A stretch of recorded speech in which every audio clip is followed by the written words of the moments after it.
Ada beberapa barang yang wajib hukumnya ada di setiap rumah. Mau kamu tinggal di desa, mau kamu tinggal di kota, atau di rumah minimalis sekalipun, harusnya ada barang ini di rumah kamu. Contohnya, ada kursi tamu yang haram didudukin kecuali ada tamu penting. Apalagi kalau lagi musim hari raya tuh. Lah terus kita duduk di mana dong? Langsung kita bahas aja deh furnitur-furnitur legendaris yang entah kenapa selalu ada di rumah orang Indonesia. Siapa tahu rumah kalian termasuk. Atau jangan-jangan semuanya ada. Sebelum masuk ke list, kita pahamin dulu ya. Furnitur itu bukan cuma buat isi rumah, tapi punya fungsi kebutuhan dasar untuk rumah, yaitu duduk, aktivitas, istirahat, dan penyimpanan. Dengan memilih furnitur yang tepat, rumah bisa tetap nyaman, rapi, dan estetik walaupun ukurannya kecil.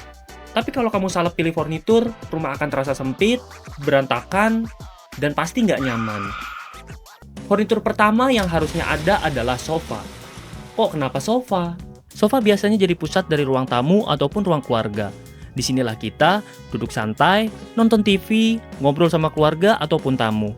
Dan kenapa sih sofa jadi salah satu furnitur yang paling disarankan dalam desain interior? Yang pertama, sofa sebagai focal point dalam ruangan. Dalam desain interior sering ada konsep focal point. Sofa bisa jadi elemen utama yang mengikat seluruh ruangan, baik lewat warna, bentuk, ataupun posisi.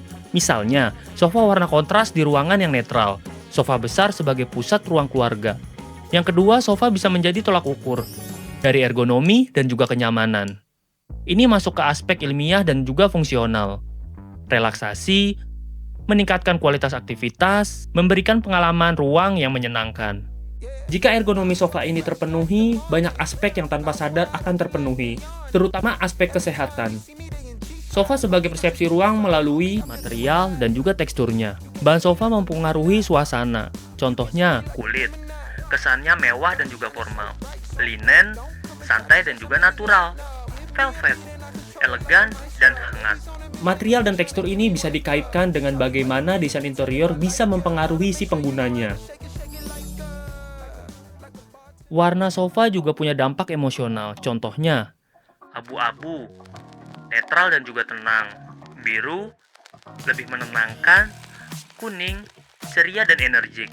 Warna juga sangat erat dengan psikologi dalam desain interior. Faktor ini juga berperan penting pada warna yang diterapkan kepada sofa. Sofa juga sebagai elemen pendukung dalam mengkreasikan. Sofa sebagai elemen pendukung dalam mengkreasikan gaya desain dan juga bentuk. Contohnya minimalis, clean dan sederhana. Klasik, lebih ke detail ukirannya. Modern, bentuk yang geometris. Skandinavia, ringan dan juga natural. Jadi pilih sofa udah nggak bisa sembarangan lagi dan kalian bisa ikutin nih tips memilih sofa yang benar. Yang pertama, sesuaikan ukuran dengan ruangan, pilihlah warna yang netral, jangan terlalu besar kalau ruangannya kecil. Kesalahan umumnya yang terjadi, banyak orang membeli sofa besar karena ingin terlihat mewah, padahal bikin ruangan menjadi sempit. Banyak faktor desain interior yang bisa muncul dari sebuah sofa. Jadi jangan sepelekan furnitur yang satu ini ya. Furnitur kedua adalah meja. Bisa meja makan ataupun meja tamu. Fungsinya bisa simple, tapi sangat penting banget. Tempat makan, tempat naruh barang, ataupun aktivitas seharian. Dalam ilmu desain interior, meja itu bukan sekedar papan plus kaki. Dia adalah sutradara yang diam dalam sebuah ruangan. Meja dalam desain interior itu bukan cuma furnitur biasa, tapi juga bisa mempengaruhi interaksi sosial, menentukan kenyamanan fisik, membentuk estetika ruangan, bahkan bisa sampai mempengaruhi kondisi mental loh. Desainer interior paham dengan satu hal penting. Bentuk meja bisa mengubah cara orang berinteraksi. Seperti meja bulat, semua orang setara. Cocok buat ngobrol santai. Meja panjang, ada bos di ujung meja yang vibes-nya. Meja kecil, obrolan jadi lebih intim. Meja yang gede banget, kadang ngobrolnya malah jadi teriak-teriakan. Jadi, kalau suasana makan keluarga kadang tegang, Mungkin ada yang salah tuh dari mejanya. meja yang salah itu bisa bikin cedera punggung, leher maju, tangan juga jadi pegal. Dalam dunia desain interior, tinggi meja itu harus sesuai dengan kursi, jarak kaki juga harus lega, permukaan meja harus nyaman untuk aktivitas. Intinya, meja yang baik itu adalah meja yang bikin kamu lupa duduk berlama-lama di situ. Kadang meja itu jadi pusat perhatian, meja makan dengan material marmer, orang langsung lihatnya, Wah, orang kaya nih. meja kayu rustik, Vibes-nya suka alam dan kopi pahit. Meja kaca, estetik. Tapi tiap sidik jari kelihatan. Dalam desain interior, meja bisa jadi bintang utama atau pemain pendukung yang elegan. Percaya atau enggak, meja rapi jadi pikiran lebih fokus. Meja berantakan, Otak malah ikut chaos. makanya dalam desain interior, penataan meja itu penting banget untuk produktivitas. Sedikit tips dalam memilih meja, usahakan pilih meja yang multifungsi. Contoh, meja kecil di ruang tamu bisa buat kerja juga. Untuk rumah yang kecil, pakailah meja lipat atau yang minimalis, mungkin bisa mengarah ke gaya desain yang kejepangan. Furnitur selanjutnya tentu saja tempat tidur. Ini adalah furnitur yang paling penting banget karena berhubungan langsung dengan kesehatan. Kalau tempat tidur nyaman, tidur berkualitas, badan juga jadi lebih fresh. Dalam ilmu desain interior, prinsip utama adalah function first. Kamar tidur dirancang untuk aktivitas utama yaitu istirahat. Nah, kasur adalah salah satu elemen yang langsung mewadahi hal tersebut. Makanya, kasur disebut sebagai functional core. Tanpa kasur, kamar tidur kehilangan identitasnya. Kasur menjadi titik awal dalam space planning karena dimensinya yang besar dan juga yang paling fix. Dari situ, desainer menentukan jarak sirkulasi, idealnya 60-90 cm di sekelilingnya, posisi furnitur lain, hingga akses keluar masuk. Kalau kasurnya sudah ditempatkan dengan benar, elemen lain tinggal menyesuaikan diri. Kasur digunakan sebagai acuan dalam menentukan skala furnitur lainnya dan juga proporsi ruang. Misalnya nih, kasur ukurannya yang besar atau king membutuhkan ruang yang cukup agar tidak mengganggu keseimbangan visual maupun fungsinya. Dalam prakteknya, desainer mempertimbangkan rasio antara luas kamar dan ukuran kasur agar terciptanya spasial harmoni. Kalau nggak seimbang, ruangan bisa terasa sesak atau justru kosong secara emosional. Kasur sangat berperan besar dalam aspek ergonomi dan juga kenyamanan multisensori, mulai dari tekstur, dukungan tubuh, hingga persepsi visual yang menenangkan. Dalam pendekatan desain berbasis penggunaan, kualitas kasur berpengaruh langsung terhadap kualitas tidur yang berdampak pada kesehatan fisik maupun mental kalian. Jadi membeli kasur itu bukan sekedar empuk atau enggaknya, tapi bagian dari strategi desain untuk meningkatkan kualitas hidup. Nah, rebahan pun jadi aktivitas yang ilmiah kan? Sedikit tips dalam memilih kasur, pilihlah kasur yang nyaman, jangan cuma murah. Gunakan tempat tidur dengan storage kalau ruangannya kecil. Kesalahan yang sering terjadi, banyak orang yang fokus ke desain, tapi lupa dengan kenyamanan kasur tersebut. Furnitur selanjutnya yang harus kamu punya adalah lemari.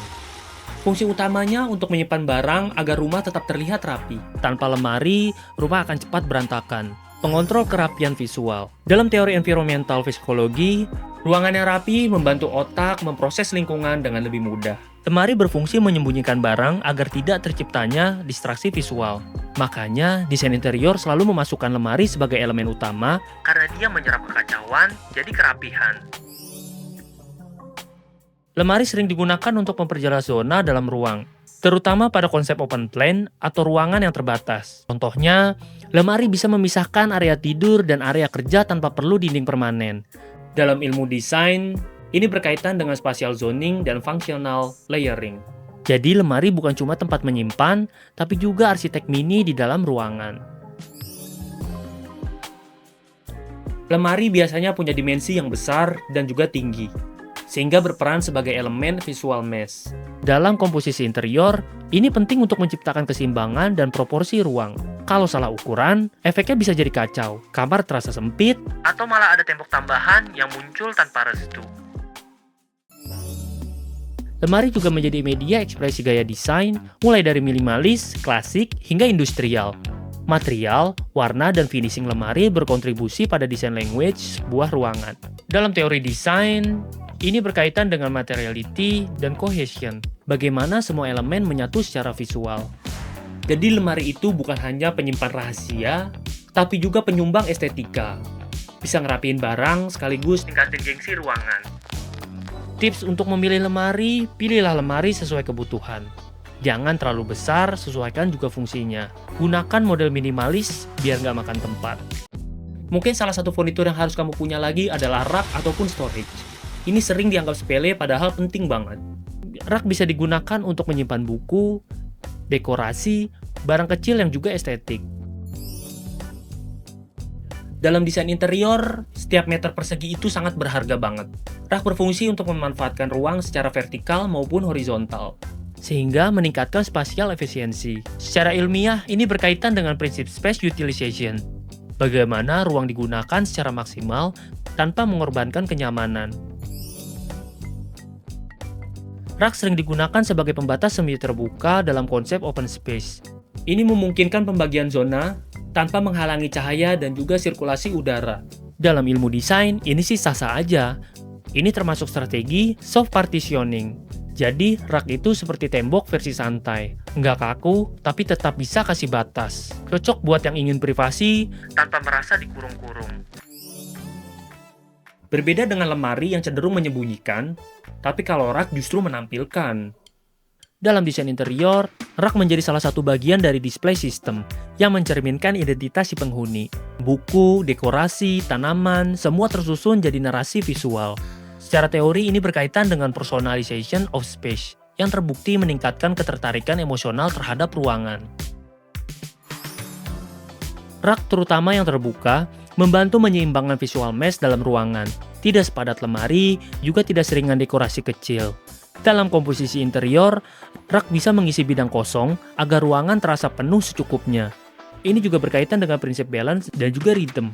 Pengulangan elemen pada rak bisa menciptakan alur visual yang juga nyaman.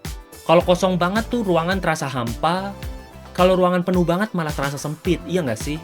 Tips kamu juga yang ingin menggunakan rak, gunakanlah rak dinding untuk menghemat ruangan. Raknya jangan terlalu diisi banyak barang ya, biar tetap estetik. Jadi kesimpulannya itu aja, ada 5 furnitur yang wajib harus kamu punya. Ada sofa, meja, tempat tidur, lemari, dan juga rak. Kalau kalian punya 5 ini aja di rumah dengan penataan yang tepat, rumah kalian pasti terasa nyaman, rapi, dan enak dilihat. Terima kasih, semoga video ini membantu ya. Sampai ketemu lagi di video berikutnya. Saya Rama Dwitya bercerita dalam desain interior.